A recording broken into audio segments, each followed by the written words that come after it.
Hello, everybody. Welcome into the room. Please do us a favor and share this link around. Let everybody know that we are live right now. This is BroDown. I'm your host, Mac Davis. And, of course, with me is Mr. Vince Russo and Dirty Dutch Mantell. How you guys doing?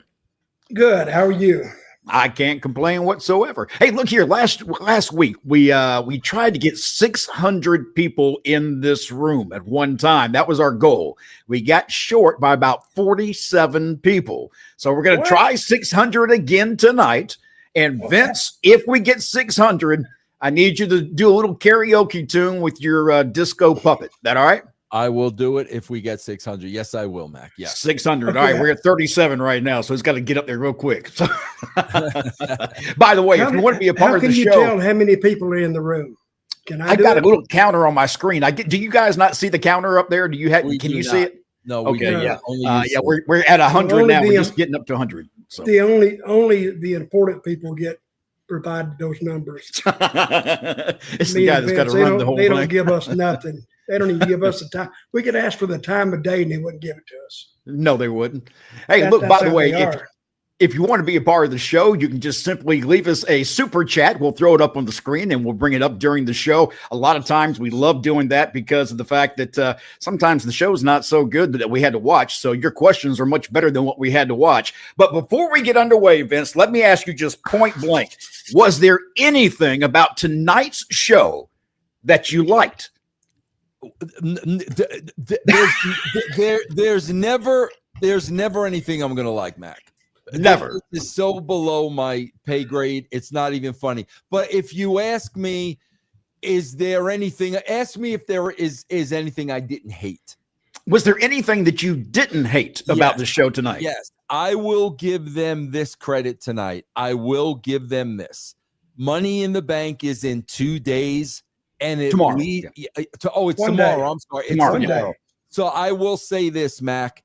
At least they put focus on Money in the Bank. This show was all about Money in the Bank tomorrow night. Some things I would have obviously done differently, but at least the focus was on Money in the Bank from the beginning of the show all the way to the end of the show. So they did focus on the show tomorrow night. And that is the first time that I have seen them do that in many PLEs. So this was a good sign. I agree. That was the one thing that I noticed tonight was that it felt like a go-home show for a pay-per-view that's coming up. And it's the first time we've had that in a long time. Dutch, what did you think about tonight's show? Well, it wasn't too bad. It wasn't too bad, yeah. It wasn't too good. But at the end, I even got confused because Cody had come to the ring with 20 minutes left. Now I went, wait a minute. And I didn't watch the last part of it because I was kind of burnt out. The 6-man tag with the girls, I kind of liked because they were all new to me. They're all new. And some of it was pretty good. And I thought there were a couple of matches tonight that went well. The first segment, at least they left that alone and didn't have a big schmoz out of it, and they all left. So they left everybody kind of wondering what's going to go on. And as for orderliness, I guess, it was all together except the last part of it. What happened when Cody came out there and some guys left and Cody was He came out with Jey Uso coming into the ring to join him, and Cody pretty much cut the entire promo while Jey Uso just listened, which I thought was funny considering who the champion is. Go ahead, Vince. Yeah, let's just talk about some things like where the guys, it's like, come on, man. You got 3 heels in the ring and Cody Rhodes. Yep. Here comes Jey Uso, and he's going to stop and pick up a little girl. It's stuff like that, Mac. That guys, are you idiots? Like, seriously, his buddies in the ring outman 3-1. And to add insult to injury, Mac, he picks up the little girl and the heels do nothing to Cody Rhodes. This is the stuff that I'm talking about. And here's something else, Mac. Bro, Rollins puts this whole team together, okay? Yeah. They're going to Money in the Bank tomorrow. I know there are at least 3 people there, maybe more. I think Andrade's in it too. Who's ever in the Money in the Bank, bro? Why would Bronson Reed give? Who did he give the tsunami to? Penta? I believe that's correct. Penta. I didn't mark it down, so I couldn't tell you for sure. Yes, Penta. Yeah. Okay, Penta's in the Money in the Bank. So is LA Knight. They got heat on LA Knight. Why didn't he order LA Knight to hit him with the tsunami? Plus, what I would have also done too was you have Solo. We saw that little gimmick where Fatu overheard Solo talking about him. So, bro, if I'm writing that show, I would have gotten to Solo, Seth's crew, and I would have had them getting heat on Solo. Fatu does not make the save. And then they tsunami Solo. That should have been the whole thing with Seth.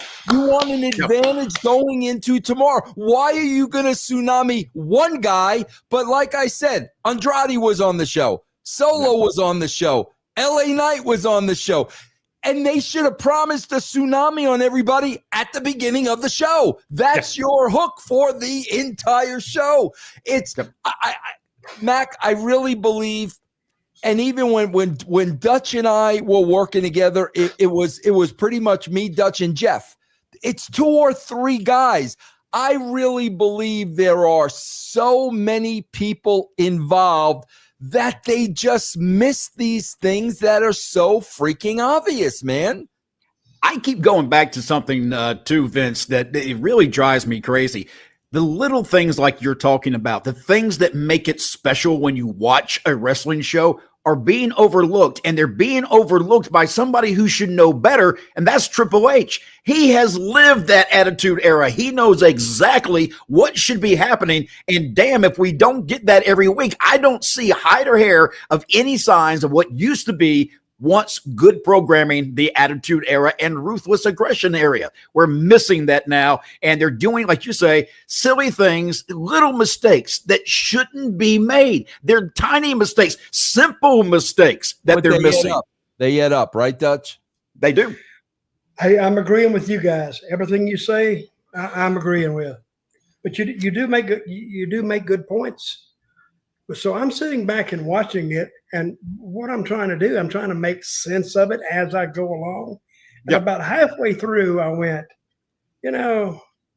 maybe this is a useless adventure. This is a useless project because I'm trying to think of what they're doing, but I'm not excited about the show. I was excited about the girls' match because I kind of like that, and that's about the only thing. And I didn't think it was a bad show for a go-home show because usually go-home shows aren't that good anyway. They're just tying everything together, trying to. But I watched it, and they something. This is that they're pushing. This is a guy. What's his name? Black. Aleister Black. Yeah. Aleister Black. Guys, I don't get it. I don't think you could get that guy over if you took him on a 60-foot building and pushed him off. I don't think they're having a hard time. And they pushed him for like at least 5 weeks. And still, when he goes to the ring, he's just there. What is he, a heel? Or is he a baby face? What is he? Or is he just there? I've got that question written down in my book here, Vince. Is he a heel or is he a face? I'm not sure either. I think he's supposed to be a baby face. I think. Okay. Yeah. It's strange, that's for sure. But, Mac, here's another. Listen, bro. Dutch and I both did this for many, many years. Bro, Dutch and I are telling you. We're telling you. Dutch and I should be putting ourselves over to the moon. I mean, the stuff Dutch has done, but we're here telling you, guys, this is not rocket science. This is not rocket science. This stuff writes itself. Mac, let me tell you, I would have had 2 threads on this show. Number one, if I'm Seth, I would have let everybody know each one of you are going to receive a tsunami before the show's over. You're not going to show up for Money in the Bank tomorrow. That's number one. Number two, Mac, which they set things up the week before, and then they don't even realize they set things up. Mac, when you have all the tag teams together, like they shot that one scene. No, bro. Mac, here's what you do. You open up early in the show, and all the tag teams basically say, we're going to get the Wyatt Six before us. Before they get us. There's going to be no surprises. There's going to be no blackouts. Then throughout the show, you show all the teams, and one by one, the Wyatt Six eliminates all of them. They set that up last week. That is so easy to do. That's your hook throughout the entire show. What do they give us? They give us six guys telling us how afraid they are of the Wyatt Six. And they give us a Bo Dallas promo when you wrote the story last week. So I'm opening up the show with these same six guys saying, we're going to get them before they get us. This is simple math, Mac.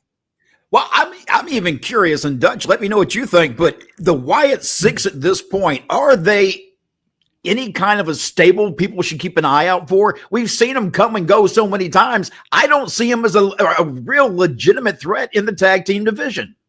That's another team they got that they've done something with them, then they disappear for a month, 2 months, 3 months. Then they come back and they do something else with them, then they disappear. So for the long term, trying to get them over long term, they have failed at the job, that creative team. So yeah, I think this whole thing. Everything you do with the Wyatt Six right now is just an exercise in futility. I read that word. I read that comment one time. I want to use it, act like I'm kind of fucking smart or something. But it's an exercise, and it's lost. I think on all the fans, it's lost on me, and nothing I was really excited about. I should have been excited about Cody coming to the ring. Was I? No, not really. Did Cena come to the ring too? Because I said I turned it off. Yeah, as a matter of fact, what did he do? Yeah, Cena came out and he cut a quick promo, hating on the fans and hating on Cody and Jay. And I did notice at the end of the night that everybody must have got a new hair club for men deal, because they all had fresh color on their hair.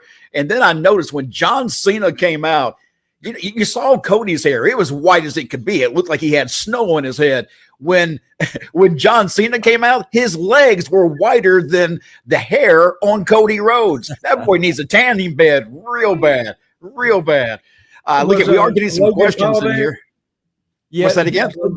They ended it good, Dutch, because the heels got heat. So Cena and Logan Paul laid out Cody and Jay, and that's how they left the show. So the heels left with heat going into the pay-per-view. Otis Linkman with the donation of $1.99. Why is Zelina still feuding with Chelsea Green, Vince? Well, because they need legs. They're going to stretch everything out as long as they could stretch everything out. I mean, that's what they do, because they don't have creative. So when somebody gets into an angle, they're into an angle like 3 or 4 weeks longer than they should be. Now, you both have worked with Zelina Vega in the past, correct? Yes. Mm-hmm. I know her. I don't think I've worked with her. Yeah, Dutch, you worked with her at TNA. Yes, you did. I did? Yes, you did. Yes, absolutely. Yes. When you see Zelina Vega on screen, do you feel like she's a champion? No, I don't. I really don't. She's the smallest girl there. And you can say what you want to about women, but it seems like the biggest woman, either, the big Nia Jax or the Rhea Ripley. The big girl. Yeah, they should be the champions because they're bigger than everybody else. But this girl, I don't know. I guess, are they going by the merchandise selling? I guess. But I don't see why her merchandise would be selling anyway.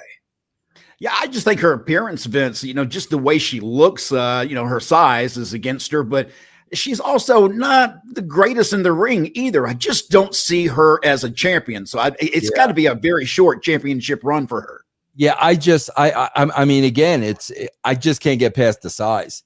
This is supposed to be the greatest wrestling company in the world.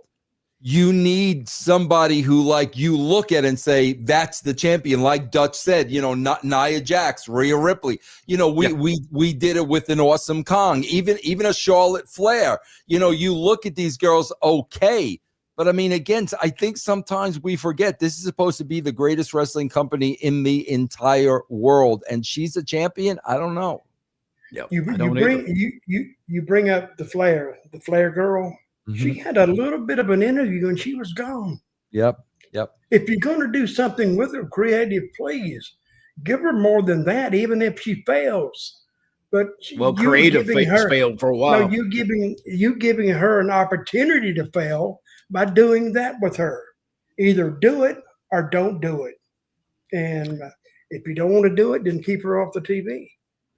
According to George C., he gave us a $4.99 donation and didn't ask a question. We appreciate that, George. Thank you very much.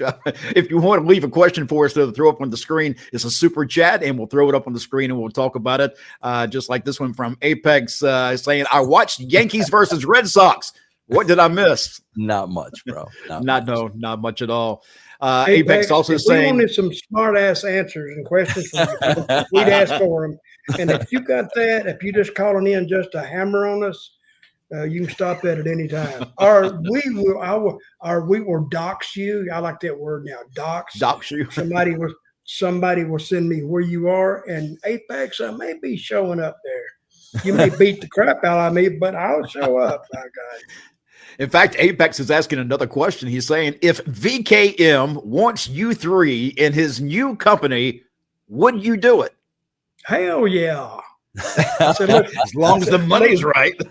Look, Vince, I can't travel. I can't go up there where you are, but I have this thing called a computer, and you can get me any time of the day, and we'll just sit there and shoot shit all day long, and then we'll come up with something. Hey, what is the latest on that? Is he buying something, or he just got $250 million? I will say this. I know that he has reached out to several people. I don't know for what, and nor do they at this point right now. But he is trying to put something together, from best I can tell. Or he's just trying to, find some old friends again that he's trying to make contact with. But I would imagine Vince he's business. If he's trying to reach you, it's got to be something about business. Would that be about right, Vince? I think, guys, when all is said and done, I think Vince is going to broker a deal. I think the Saudis are going to buy the WWE, and I think Vince is going to be a part of that deal. If you asked me, that's what I would tell you. With the latest ask me, Mac. Ask me what I think. What do you think, Dutch? This is my opinion only, but I think Vince is going to reach out to the Saudis, and they're going to broker a deal, and they're going to buy the WWE and start it all over. That guy. That's my opinion. I hadn't heard it anywhere else. Yes. Boy, that's the first time I've heard that, Dutch. Yeah. Well. Let's see. C with the $5 donation. If the info about Truth being silenced from mentions or wardrobe is true, it was great Cena found a way to acknowledge Ron by playing off the crowd. Actually, what John was doing was trying to sidetrack what the crowd was saying and make it into something else, so that it wasn't really about R-Truth. But R-Truth being gone from WWE, we didn't talk about this last week. I don't think we knew at that point, if I'm not mistaken. But that, to me, is a head scratcher when you let somebody like Ron go. Vince were you surprised by seeing them let R-Truth go? Well, we don't know the whole story, Mac, because they didn't renew his contract. Okay, yeah. So we don't know if they offered him less of money for less work. Yeah, I mean we don't know, but I mean, my God, Dutch would tell you this, bro. The dude had a 19-year run. Yes, he's 53 years old. Bro, you know how much money that dude has banked? 19 years in the WWE is insane. Yes. And bro, Mac, it's all dollars and cents, because what they're looking at is they're looking at what they would pay R-Truth, And then they're looking at guys at NXT and they're doing the math saying, we can bring 5 guys over from NXT. Yep. I mean, it's all just business. I don't think it's a slight on the guy or anything like that. I do know they offered him a 60% pay cut. He was offered a new contract, but it was a 60% cut. I don't know anybody that would take a 60% cut, especially like you say, as long as he's been in the WWE, he doesn't need that money probably. Go ahead, Dutch. I'd take a 60%. You take a as sports Keita don't get any ideas. If I'm going to take a 60% pay cut, I just want to sit at my house and you call me like once a month, maybe, just to make contact, see if I'm still alive, and just send my checks. That's all you got to do. I do feel like, Vince, that what we get more times than not from WWE right now, they're trying to make as much money as they can in a hurry. It seems like everything's about money. Before they sell it to the Saudis. That's exactly. I mean, bro, seriously, they're trying to make that bottom line look as profitable. That's what's going on. And that's the thing, man. Bro, forget the marks, Mac. They're idiots. When you look at this from a business point, they're not that smart. Yeah, when you look at this from a business point of view, that's what they're trying to do. They're trying to make this bottom line look as attractive as possible for a sale. That's it. But the problem with that, though, Vince, is that when you make it attractive to a buyer, you're losing the viewers, the fans, because you're cutting out the people they want to see again. In fact, there's talk right now of Roman Reigns maybe getting a renegotiated contract. Go ahead. Bro, you've got Netflix for the next 10 years. Bro, they got all their deals in place. It does, bro. Honestly, Mac, it wouldn't matter if nobody went to these shows. Between Saudi Arabia, between USA Network, between Netflix, they're making money hand over fist. Their fans are the least of their worries. But yet their ratings are going down. They're trending down. Right. As a matter of fact, Hannibal here with $5 donation. Raw's rating is the second lowest since the Netflix debut. Right. What do you think it would take for Netflix to address TKO in WWE? Well, I would have to assume, and Dutch, please back me up on this, because Dutch was involved in more contracts than I was. We know they've got like a 10-year deal with Netflix.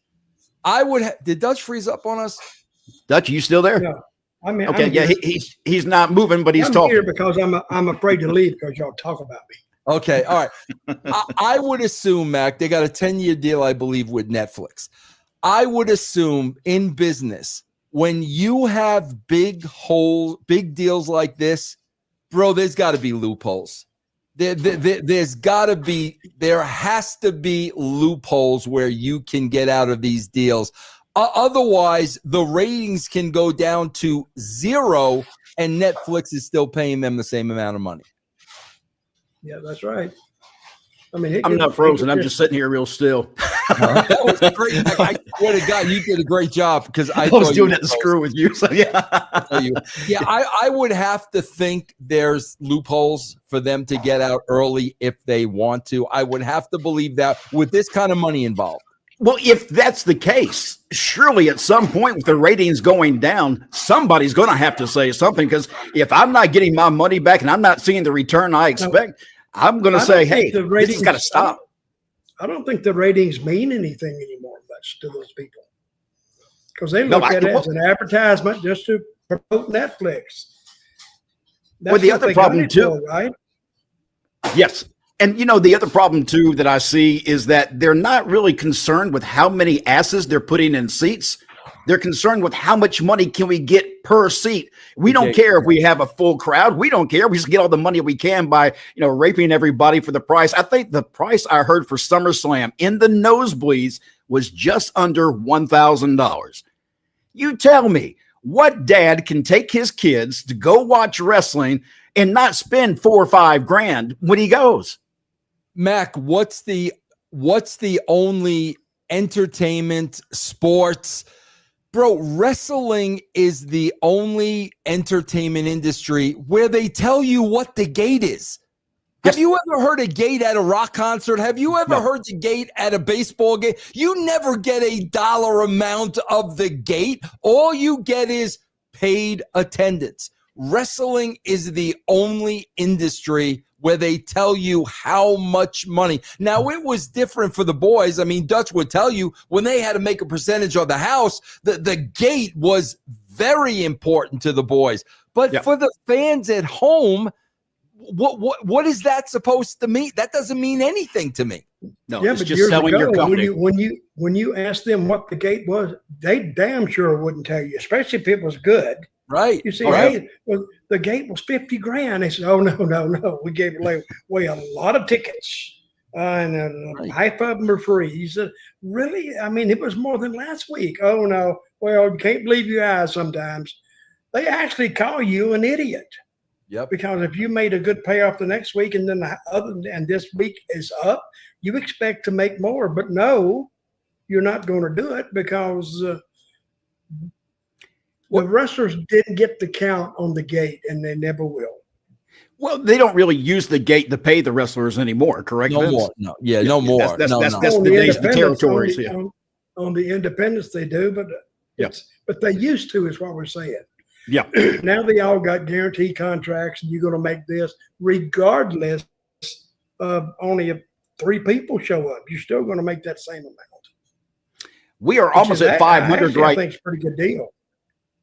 We're almost at 500 right now in the room, so keep sharing this around. We're trying to get to 600. If we get to 600, Vince is going to sing a song to the Disco Inferno puppet that he's got in the room there with him. Michael Stivic, $5 donation. Love Vince's video on VKM and the Saudis. One logical question, though. Why didn't he sell to them in the first place instead of going through Ari? Because I believe, Michael, and we could talk about this all night, and I really don't want to because we got to talk about this show, because I believe Ari was in on the deal, and I believe at the end of the day, Ari is going to make much more money than he did when he bought the company. So I believe Ari was in on this. Endeavor was in on this. I believe this has been a plan from all along. That's why he didn't sell it directly to them, because now Ari is set up to make billions and billions of dollars. So let's say that Vince does buy the company back to the Saudis. Does Triple H still have a job? Oh, God, are you kidding me, bro? Let's see what else we got here. At AEW, maybe. Not at the WWE, man. Yeah. Apex TKO wants to renegotiate Roman's $15 million a year contract, and of course that was some of the news this week. I would too. $15 million. I understand their viewpoint. And he sits at home. Yeah, that's a good viewpoint when you look at it from their viewpoint of, look, this guy's hardly ever on TV, and we're paying him $15 million a year, but still. He's Roman Reigns. He's one of your biggest stars. How much do you want to screw with him and maybe lose that person from your roster? What do you think they were paying Brock Lesnar? I really don't know. Vince, do you have any idea? Vince, I have no idea. No idea. What do you think they're paying Cody? I don't know. He worked that deal out with Vince. Vince is the one who worked that deal before he left. Volpe Entertainment, Frank Volpe from BJH just added a second show, and I don't know what all this is. If I'll read to you because I figured out. Frank's a brand member, so he's from Pittsburgh. Okay.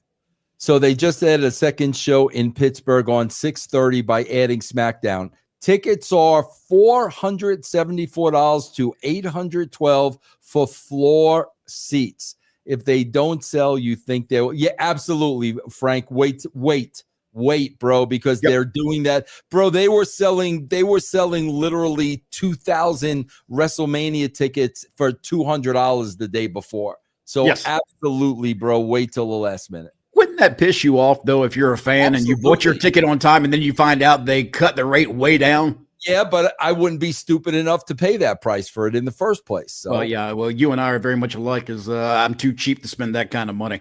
Yeah. Let's see what else we got here. We got the Rabbit Master. It doesn't matter if the ratings are low. They have a 40-year head start. The race is over. Who's going to move them off the mountain? AEW? I think that eventually, if they keep going the way they're going, that they don't have to have anybody chase them off the mountain. They're going to fall off by themselves. And that's what I'm concerned about when it comes to the WWE and the way they're running things right now. Let me ask you, there was one thing about tonight's show that I noticed when the Wise Man came out with Braun Breaker, Bronson Reed, and Seth Rollins. He didn't have a tan? He didn't have a tan, that's for sure. He added maybe a few more pounds. He finally listened to me. Thank God, bro. He finally listened to me with that ridiculous toasted marshmallow tan. Oh, yeah. I'm thinking that Fatu may end up in that stable. Do you feel that way, Vince, that we might see Fatu join Paul Heyman and the other guys? Oh, I hope not. Bro, you know what was so funny? I was watching that opening segment, and I've said this. All Paul Heyman did was recreate the bloodline. That's all he did. And Solo said that in the promo. He said that in the promo. Oh, look, we got another bloodline. Bro, we keep talking about how they keep repeating the same play over and over and over again. Yep. When you look at Seth Rollins' group, that's the freaking bloodline. And bro, what's Matea's JC? Is it JC Matea? I call him Jay-Z. Jay-Z Matea became he became Tama Tonga in 3 weeks. He's the new job guy. He's the new freaking job guy. In 2 weeks, he became Tama Tonga. Yep. When it comes to Paul Heyman and his work on the microphone, I like Paul Heyman. I always have in his promos, but God, he's saying the same thing week after week now. He is playing the same role he played, like you just said, back in the bloodline. Anything he's done in the last 2-3 years, sounds exactly the same. 10, Mac. 10. He's cut He's cut the same promo for the last 10 freaking years. Since he came out with Brock Lesnar, he's been cutting the same exact promo every single week. See, that's what I used to like about the old WWF. They had about 4 managers, and the managers would rotate according to what heel came in, and this manager would be his turn. He'd get the new heel that's coming in, and the next guy in line, he'd get the next heel. But you didn't see the same manager over and over and over again. It is very hard, believe me, it's very hard to wear yourself out on a big company like WWE, but Paul Heyman's found a way. Now the people kind of like him. He's like he's a piece of furniture. So when he says, "My name is Paul," and they all go in, Paul Heyman, and he's a great talker when he has something to talk about. But when he has something to talk about, the form he's in now, he's the same old Paul, and I don't think he can shock us. I don't think he can shock the fans. I really don't. You talk about him like furniture, and that's something else I want to bring up, Vince. Let's talk about furniture in the WWE, because during the Piper Niven match against Zelina Vega, of course, a table came out during the match, and it had to be known that was the Slim Jim table. Yeah. Now we have a Slim Jim table at every match. If you go through a table, it's going to go through a Slim Jim table. Again, reaching and grabbing for money. Well, it's going to snap. It's going to snap. The table's going to snap. To a Slim Jim. There's your hook, Mac. I just look here. And the prime time drink. Oh yeah, prime time. Staring you in the face every show. Now, what did they pay? You think they set that big prime time bottle out there, and it's on every show. What do you think they pay every year for that? I would have no idea. Because in the center of the ring on the PLEs, it's usually prime too. Yep. They're usually in the middle of the ring. And I was going to ask that too, Vince. When Vince McMahon was there, would he allow for stuff like that? No, we could have done it back during the Attitude Era. He wouldn't do it. That was sacred land to him, and we could have done it. He turned the money down. Man, we're close to 600, guys. Vince, you might want to get ready. We're at 526 right now. We still have about 20 minutes to go in the show.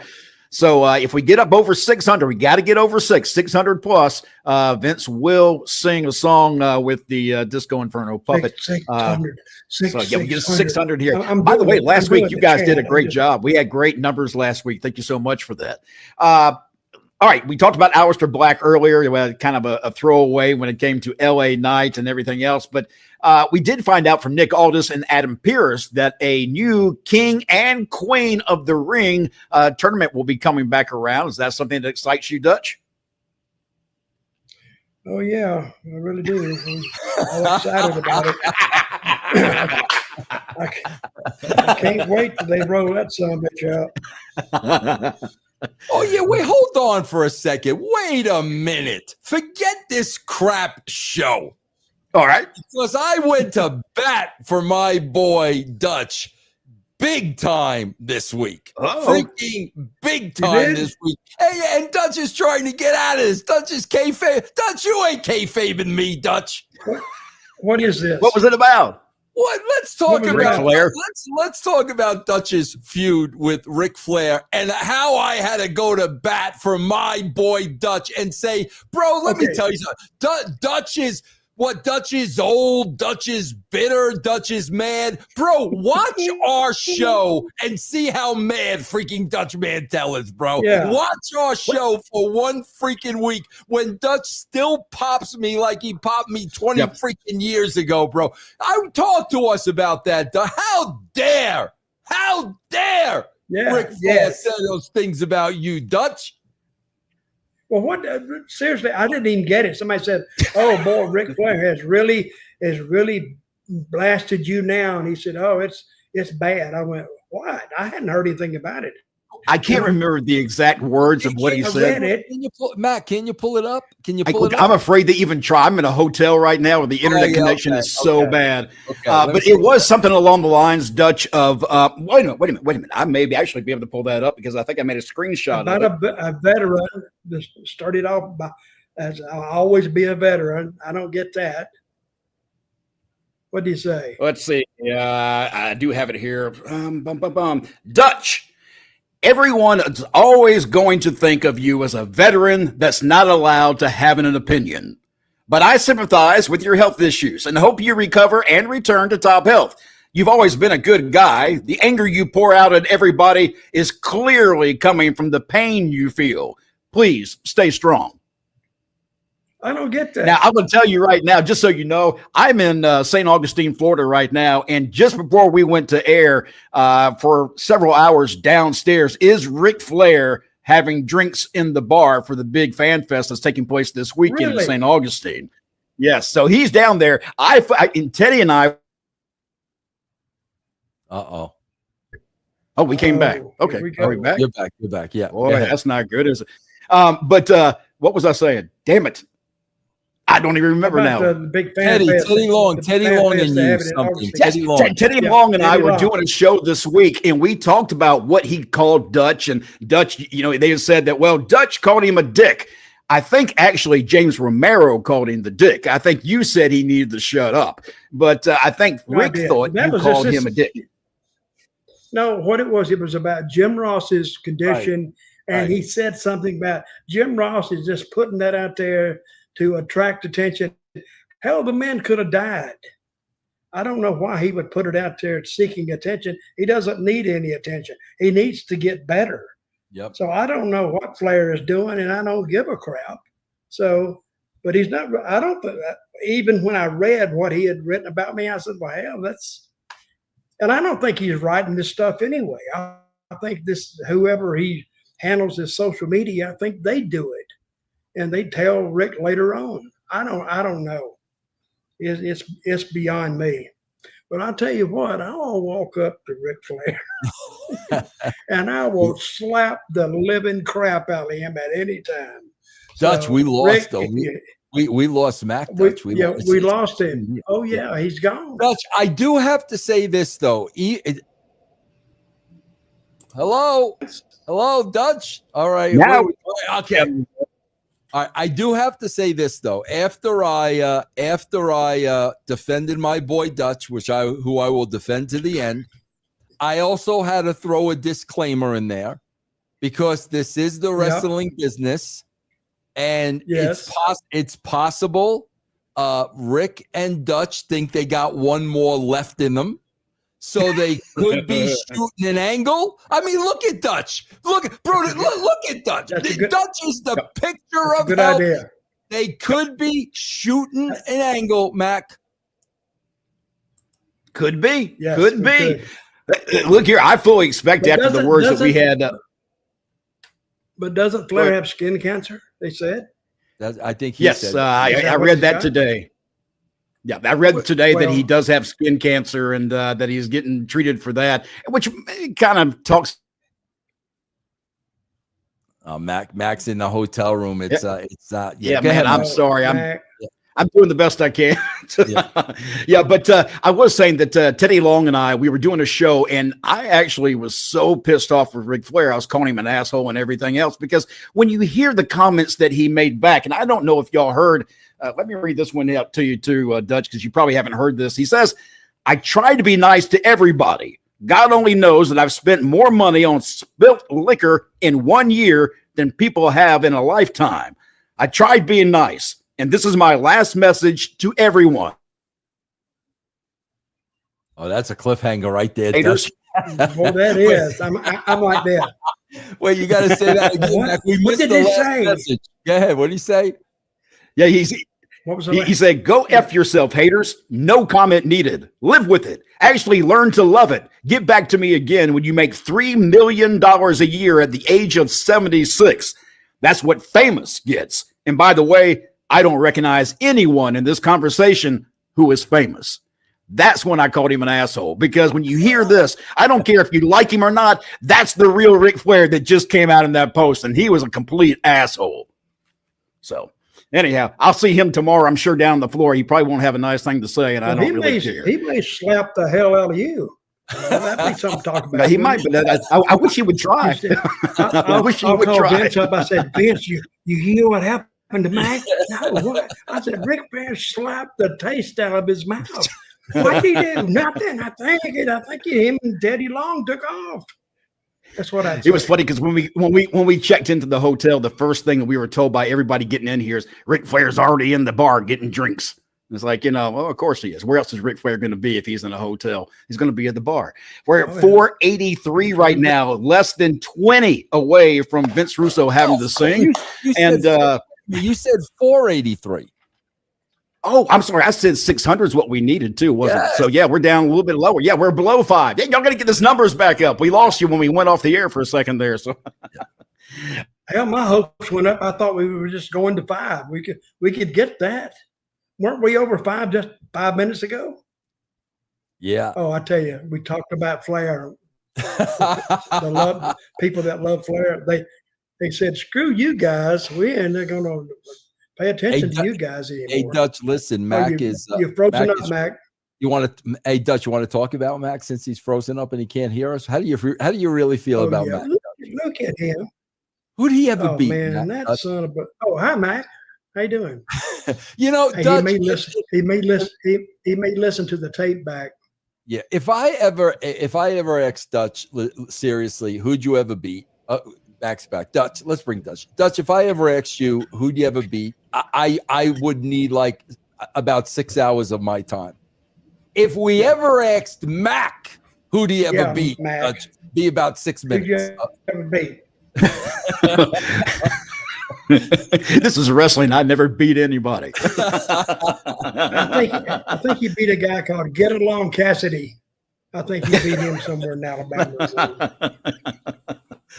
All right, let's see what else. While we got some time, Vince, I'm going to throw it to you because I know the connection's giving us a crap. It just did it again. Nope, it came back to us. Vince, tell me anything about the show you want to talk about before we get disconnected again. I want to hear Dutch because I know this is Dutch's specialty. So I want to get his thoughts on this. Dutch, what did you think about the 6-woman tag match? What do you think about that match? On tonight's show? Yeah. No, you should have said, no, the one they had in Japan 5 years ago. I'm talking about that one. I said, the 6-man tag in Japan 5 years ago. I was going to bring that up. No, but actually, I kind of enjoyed that match because they had 2 girls in there I'd never seen before. What's her name? Vaquer? Yeah. What's her name? Yeah, Stephanie Vaquer. That other girl. And But I've seen Julia, and she was in it. So, but it was like watching people I've never seen before, and it wasn't bad, really. I think they could have done a lot better, but I don't think they know each other that well. Yeah. But that was a match I kind of enjoyed. What I didn't like tonight was when they called all the tag teams together, and they're all standing back around the door that opens up, let the big trucks in and all, and they all just standing there talking about whatever.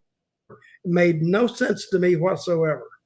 So now you see why I tuned out toward the end, and I don't know why they would leave Ric Flair at the very end of the show. Well, I guess they think they're going to keep him, but I think not Ric Flair, John Cena to the end of the show. Yeah, I agree, Dutch. Yep. The guy's in the building. You've got a 3-hour show. Why are you going to use him for 5 minutes? And Mac, we know he's done in December. Yes, he's gone in December. That's it. What are we saving him for? I have no clue. If you got somebody like John Cena on a show and you know his time's running out, he should be part of the thread that runs through the show, because you've got, a high face figure sitting there on TV and people are going to watch him. He needs to be used more than just a couple of minutes on a program. I totally agree. Now, here's somebody that could use less on the program. What was this? Go ahead. What did he say? No, go ahead. So I want to ask Vince a question. Vince, if you had to put a percentage on Vince McMahon getting back into the wrestling profession, what percentage would you give that out of? Yeah, see, Dutch, this is the tough part. This is the tough part, because I would say 100%, except there are two things that are kind of out of his control. Number one is the lawsuit. I mean, obviously, he can't do anything in this until this thing is over. That's number one. And number two, Dutch, let's face it, the dude's age is against him. Dude's 79 years old. So, because of those two things, it's really hard to say, because his health, you don't know where that is. You don't know how long this lawsuit is going to carry on. So I would say, even with those two things, I would say it's 50-50. Okay. I still expect, even if it's not in. I'm saying, but go ahead, Mac. I was going to say that if for me, I think that we'll see Vince back in some fashion or another, whether it's WWE, I don't know. But I fully expect we're going to see him back in people's faces sooner rather than later. I really do. And I think that when it comes to his lawsuit, I think we're going to see that get settled out of court. We'll never see it go to court. So eventually, it's all going to fade away and he'll go forward with whatever he's doing, which I think is something he's doing right now. I really do. Mac, here's the tricky thing. When you talk about settling out of court, and the circumstances may change things for Vince, but bro, if Vince feels he's right, he's not going to pay her the money. That's the problem. And Vince really feels he's right, because Vince believes she broke the NDA. So Vince is going on, if she broke the NDA, which was legally binding, I owe her $0. And one thing about Vince was, man, I mean, we've seen it, bro. We've seen Tony Khan pay off lawsuits for stuff to go away. Bro, that's not the way Vince works. If Vince really honestly feels like he's not guilty, he's not going to give her a dime. And I feel like that's why he hasn't settled up to this point, because the way he's looking at it, we had an NDA. You broke the NDA. I'm not giving you a dime. Go ahead, Dutch. What do you think? But didn't she break the NDA first? Because, didn't Vince break it first? He didn't give her he gave her $2 million out of $3 million. I'll tell you what. Give her the last $1 million. He broke it, didn't he? No, he didn't, Dutch. I'll tell you what happened, Dutch. If you guys remember and you go back to the beginning of this lawsuit started with a friend of somebody who stooged off an NDA. Remember that? It was somebody's friend who stooged it off, and then all those NDAs came out. Well, Dutch, a lot of people believe that it was Janelle Grant who stooged it off at the beginning. It was Janelle Grant's friend who stooged it off that opened up the entire box. So if that's true, then she broke the NDA first. And I know Vince believes she was the one who stooged it off first. You follow me, Mac? You're frozen? Well, I follow you a little bit. Matt is frozen. Or Matt's in disbelief. Look at him. He's saying, I never really thought about it that way, guys. Look at him. He's still thinking about it. See? Dutch, you can't make funnies like that because Ric Flair told everybody that you're very, very angry and very mad. So you can't pop me like that anymore, Dutch. I'm mad at everybody. But anyway, he left us now. He heard us. Now Matt says, "Screw you guys. I'll just leave, by God." But yeah, Dutch, at the very beginning, it was somebody's friend who stooged off an NDA for a friend. That is believed to be Janelle Grant's friend. And that's why Vince felt right there she broke the NDA. That's when he stopped paying her, Dutch. That's what I'm saying. That's when he stopped paying her. What do you think about Lauren rolling over on Vince? Oh my gosh, man. And the other girl said that? Yeah, can you imagine? Yeah, can you imagine those text messages between Laurinaitis and Vince? Kayfabe, Dutch. Laurinaitis rolled over on him. Okay, he's back now. Dutch, this is mafia shit, isn't it, Dutch? This is mafia. I swear to God, when I saw Laurinaitis roll over, I'm like, brother, you better pull the shades in your house and not go out for a couple of weeks, man. Yeah, he needed witness protection at that point. Yeah, he really did. Let me ask you real quick about tonight's show. One more thing I did want to bring up. Tiffy time. We got to talk about tonight's show. He just wants to keep talking about tonight. Dutch, we keep trying to get off of tonight's show, and Matt keeps pulling us back in, Dutch. I keep trying to get it in. Yes, you see, that's God. That's God freezing him up like that, Dutch, because he's trying to talk about tonight's show. Obviously, we don't want to talk about tonight's show. Can you guys even hear me at this point right now? Yeah, we can hear you, Matt. Go ahead. What do you want to say? Good. I did want to say that the Tiffy time promo tonight, they have got to work with her on her promos. That was a horrible promo by Tiffy. She was horrible tonight, and I didn't catch it till about 5 minutes later. She wasn't even in the match, right? No, she was just out there for the promo, and then she disappeared for when the match started. And then she left. And here's your guy. Here we go. Yeah, let's talk about Rowan Curtis. Where have you been? Where has he been? He's been absent. An interesting thing about this Dutch and Ric Flair feud is that with all their experience and knowledge of pro wrestling, both men have Steve Austin as their GOAT. God, there you go, Rowan. We will. He won't give up, will he? He's too much. It's always good to see you in here, Rowan. Guys, we're out of time, and I'm afraid if we push it too much longer, we'll lose the connection again. But Vince, anything you want to talk about? Yeah, just one other thing, real too, Mac. Like when you talk about Tiffy time. Oh my God, bro. And this is not on her because she's reading it word for word. Freaking Jade Cargill's promo was so freaking cookie cutter. Come on, guys. Yeah. Again, I'm going to go back to this is supposed to be the best wrestling company in the world. And unfortunately, Mac, the best thing on tonight's show was the least important thing to them. You know what the best thing actually was on tonight's show? Bo Dallas. Bo Dallas. That's how you cut a freaking promo. Bo Dallas, and he's the least important guy on this show. And with the faction that we really don't think should even be a faction anymore, they need to go somewhere different with him. Didn't they lose the girl of the group too? I thought she was let go by WWE. Sarah No, that's not Sarah. That's Nikki Cross. Okay. Let's see. Is there anything else we need to talk about in here? And I don't see any more comments we need to get to. Dutch, anything you want to talk about before we get out of here tonight? No, not really. Hey, if I'd wanted to talk about something, I would have had the whole hour to talk about it. Apparently, I haven't brought it up, so I don't want to talk about anything. Hey, you can catch me, though, on YouTube, Storytime with Dutch.